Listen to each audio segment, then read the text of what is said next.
Somos tu voz.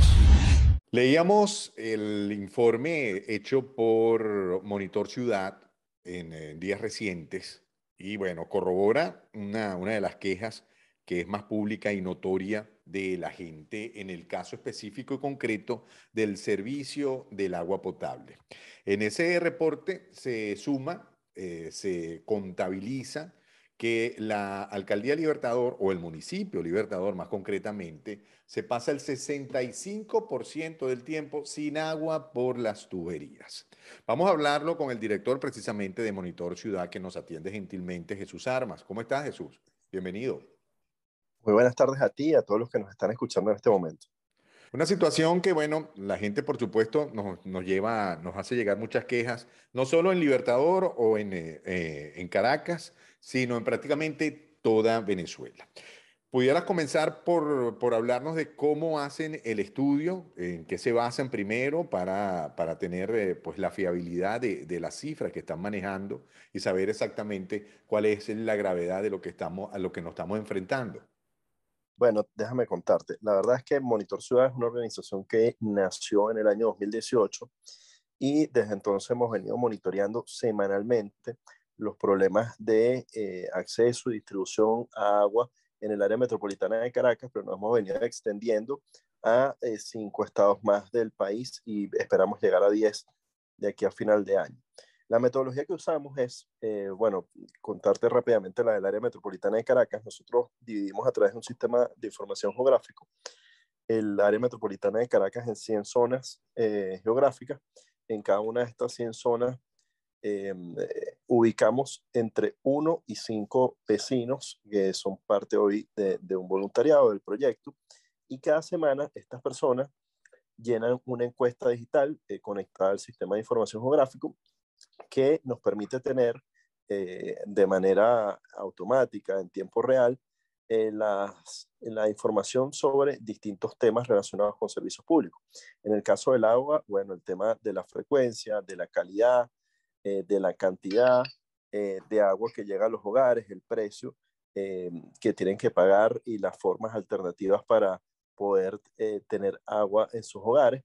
Y luego también les preguntamos acerca del tema de la electricidad y el tema del acceso a gas doméstico. Eso, como te dije, ya lo estamos haciendo no solamente en el área metropolitana de Caracas, también estamos en casi todo el estado Miranda, en el estado Carabobo, en Amazonas, en el Zulia, y estamos empezando a construir una red también en estados como Táchira, Falcón y Nueva Esparta. Me imagino que, bueno, estos vecinos no solamente llenan las encuestas, sino cuando llega el agua también llenarán los bidones, ¿no? Para poder paliar las deficiencias que hay.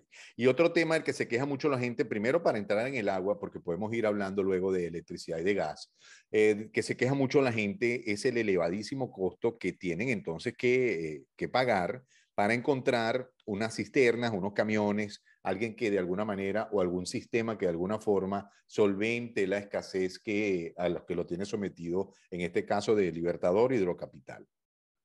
Totalmente, fíjate, hemos visto distintas metodologías con el tema de las cisternas.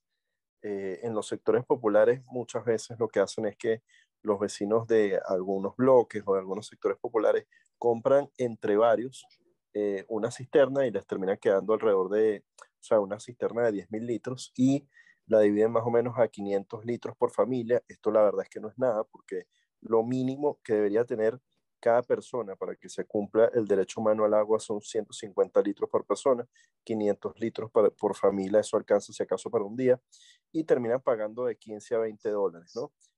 Por familia, porque, y en los momentos de mayor escasez hemos visto como en los sectores más pudientes de la ciudad, los vecinos han tenido que pagar hasta 200 dólares por una cisterna, pero las cisternas no son el único mecanismo, digamos, privado al cual tienen que recurrir los ciudadanos para obtener agua. También nosotros hemos monitoreado y hecho seguimiento a cosas tan básicas como acarreadores de agua que hay en sectores populares, donde, por ejemplo, si hay una quebrada cercana o quizás en la parte más abajo del barrio llega el agua, muchos señores mayores, personas enfermas o madres solteras le pagan a jóvenes del sector popular para que carguen agua hasta sus hogares.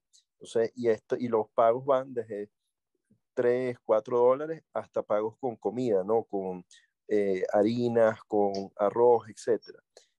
Y por supuesto, bueno, están en los sectores más pudientes que eh, han venido avanzando en la construcción de pozos de agua, y estas construcciones valen de 10.000 a 14.000 dólares cada uno, lo cual obviamente no es algo que sea accesible para la mayoría de los venezolanos, y además son soluciones muy pequeñas para comunidades muy puntuales, edificios, pero no es una solución que pueda servir, por ejemplo, para todo el área metropolitana de Caracas. Y en el caso de otros servicios, ¿cuál es el porcentaje? Porque leía el reporte de ustedes y, por ejemplo, hay parroquias como Antímano que están sin agua más del 90% de las oportunidades, ¿no? ¿Cómo están? Porque la queja por el tema del gas es también muy notoria, aparte de la electricidad, que es algo, si se quiere, pues ya un mal común en toda Venezuela. Mira, en los últimos meses, el abastecimiento de gas en el área metropolitana de Caracas ha mejorado ligeramente. Yo creo que esto tiene que ver con varias cosas. Por un lado, por un ligero aumento del precio, quizás esa es la variable que menos ha impactado, pero por otro lado, un leve aumento de la producción petrolera, y un poco de más orden dentro de PDVSA Gas, ¿no? Sin embargo, todavía vemos dentro del municipio Libertador, dentro del municipio capital, personas que o por razones políticas o por intereses particulares o hasta por disputas eh, puntuales con quienes administran el Consejo Comunal de su zona, quedan excluidos de la distribución de la bombona. Y esto tiene varias, o sea, eso termina obligando a estos vecinos de sectores populares a tomar una de dos decisiones. Si tienen el suficiente dinero, pues van al mercado negro, donde pueden conseguir una bombona entre 10 y 20 dólares, dependiendo del lugar donde la ubiquen, o pues lamentablemente los que tienen situaciones más vulnerables terminan cocinando con leña, con combustibles físicos, y eso termina teniendo unos impactos gravísimos. Nosotros ya hemos visto en sectores populares muchos niños sufriendo, por ejemplo, de enfermedades respiratorias, porque bueno, muchos niños están en la casa en los momentos en el que los padres cocinan, y muchas mujeres también, porque las mujeres son por lo general las que terminan asumiendo todo este tema de cocinar, lamentablemente. Entonces, muchos impactos en estas poblaciones vulnerables de niños y mujeres de sectores populares en Caracas, y mucho más en el interior del país, donde sencillamente hay estados donde prácticamente la distribución de gas no existe, o existe solamente para pequeños grupos o de élite o de las ciudades principales, quedando marginados las personas de los sectores más rurales, ¿no? ¿Qué posibilidades puede tener la gente, Jesús, que nos escucha, que nos ve, para saber qué herramientas de organización pudieran aplicar para presionar, para gestionar un mejor servicio, para lograr de esta forma, pues que desde las autoridades se tomen las medidas que tengan que tomarse para que la gente termine por volver a tener esos servicios que en esencia, pues se llaman básicos porque justamente deberían ser básicos y es casi normal que cualquier persona en el planeta las tenga, salvo en lugares pues muy inhóspitos, recónditos o muy atrasados culturales, históricamente, como, no sé, estamos un poco o mucho en Venezuela como habitualmente e históricamente uno pensaba que estaban en África o en tribus aborígenes que no tienen acceso al agua, a la electricidad.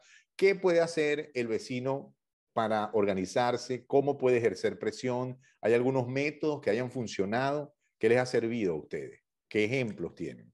Fíjate, yo creo que la misma forma en la que hemos organizado el Monitor Ciudad ha servido como una herramienta de organización ciudadana. ¿En qué sentido? Bueno, nosotros hemos concebido todo este tema del voluntariado, que nos ayuda a levantar, a colectar los datos, como una red. Y en muchos sectores populares, sobre todo, pero también en algunos clase media, esa red con datos en mano y además con conocimiento, porque parte de las cosas que nosotros hacemos es ir a estos sectores, agarrar a nuestros voluntarios e incluso a otros vecinos y explicarles el funcionamiento del acueducto de su ciudad o el acueducto puntual que le toca a su sector, y explicarles exactamente las causas por las cuales no llega agua a su comunidad, por ejemplo, pero también lo hemos hecho con el tema de la electricidad, mucho menos con el tema del gas.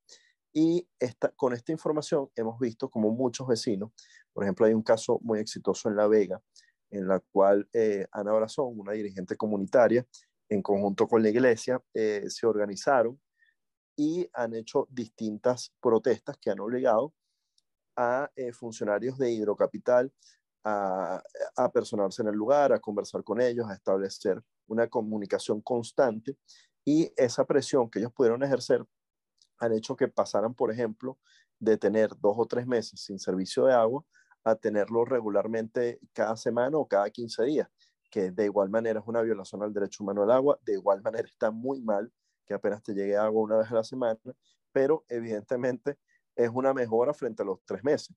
Pero lo interesante es que estos vecinos han creado la conciencia y están muy claros de que no es normal que le llegue una vez a la semana, y por eso no dejan de estar activados, no dejan de presionar. Y también pues lo hemos visto en sectores de clase media, por ejemplo en El Paraíso, donde los vecinos se han organizado en distintas ocasiones para presionar en las calles, para protestar, han mantenido vínculos ya frecuentes por más de un año con representantes de Hidrocapital, y eso los mantiene informados de los días en donde va a establecerse el ciclo de distribución, y cuando hay alguna avería o algún problema puntual, alguna falla no programada, pues tiene la información de primera mano, y si esta falla se extiende mucho, pues los vecinos claramente se vuelven a las calles, ¿no? Entonces creo que esto es importante, pero claro, teniendo en cuenta de que la única forma de que nosotros volvamos a tener agua de manera constante en nuestro país es a través de la democratización de Venezuela y de poder acceder a un financiamiento y de la construcción de un plan para rehabilitar los acueductos de toda nuestra nación. Bueno, te agradecemos. Nos has brindado no solo la cifra o los números o lo que están haciendo, sino además el tema de la importancia de la organización de los vecinos a través de la protesta, a través de la denuncia, a través de la presión para intentar pues despertar conciencias en quienes tienen esa responsabilidad de ofrecer los servicios públicos. Muy amable por estos minutos. Muchísimas gracias a ti y a todo tu equipo de producción, y por supuesto a quienes nos sintonizan. Jesús Armas con nosotros, el director de Monitor Ciudad. Somos tu voz.